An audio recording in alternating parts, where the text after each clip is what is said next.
कि आज एनटीए ने खुद माननीय सुप्रीम कोर्ट के सामने माना कि जो उन्होंने ग्रेस नंबर दिए थे उससे बच्चों में डिससेटिस्फैक्शन हुआ, बच्चे प्रोटेस्ट पे आए और कहीं ना कहीं उन्होंने माना कि पहले कभी ऐसा नहीं है, पहली बार किया है, तो उन्होंने माना कि इसको हम हटा देते हैं ग्रेस नंबर को। हमारी 7 दिन से ये लड़ाई चल रही थी कि पहली बार आपने कैसे ग्रेस नंबर दे दिए, किस बेसिस पे आपने सोच लिया, बिना किसी को इन्फॉर्म किए, और आपने जब रिजल्ट आया तो बताया नहीं। अब इससे मेरी प्रॉब्लम क्या क्या, और उन्होंने जज एनटीए ने ये बोला है और माननीय सुप्रीम कोर्ट ने भी एग्री किया है कि जिन बच्चों को ग्रेस नंबर मिले थे 1563, उन बच्चों का या तो री एग्जाम हो जाए, जो कि इन्होंने डेट दे दी है कि अप्रॉक्सीमेटली 23 जून को, या तो वो बच्चे अपने बिना ग्रेस के जो नंबर हैं उस पे हैप्पी हो जाए, यानी उनका ग्रेस नंबर काट दिया जाएगा।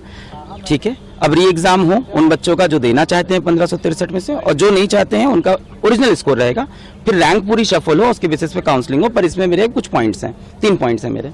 सबसे पहला पॉइंट ये है कि आज एनटीए 7-8 दिन बाद आके माननीय सुप्रीम कोर्ट के सामने खुद एग्री करता है कि ये ग्रेस वाला जो पूरा हमने जो किया है ये गलत है, इसको हटा देते हैं। कहीं ना कहीं एग्री किया। सवाल ये उठता है, ग्रेस देके क्या उन्होंने खुद बताया था? नहीं बताया था। जब हमने 719 स्कोर पकड़ा, 720 तब बताना। तो क्या एनटीए और भी ऐसे बहुत चीजें करता है जो हमें पता नहीं चलती? क्या और डिस्पेरेंसीज है जो एक बार हमें अंदर घुस के देखनी चाहिए? ये तो पकड़ा गया 719 720 से, क्या ऐसे और भी मामले हो सकते हैं? तो कहीं ना कहीं ट्रस्ट का इश्यू है। दूसरा बात, उन्हीं बच्चों को ग्रेस मिला था और उन्हीं को री एग्जाम की अपॉर्चुनिटी मिल रही है जो माननीय हाईकोर्ट पहुंचे थे एग्जाम के बाद कि उनका समय का नुकसान हुआ है। बहुत सारा बच्चा माननीय हाईकोर्ट नहीं गया क्योंकि किसी को नहीं पता कि बाद में ग्रेस नंबर मिलते हैं, पहले कभी नहीं हुआ। और 18 साल के बच्चे को नहीं पता है कि मुझे पेपर लिखने के बाद अब हाईकोर्ट जाना होता है। तो मुझे लगता है यहाँ पे राइट टू इक्वालिटी का वायलेशन है। तीसरी बात, पेपर लीक का जो मुद्दा है वो ओपन है, उस पर सुनवाई होती रहेगी।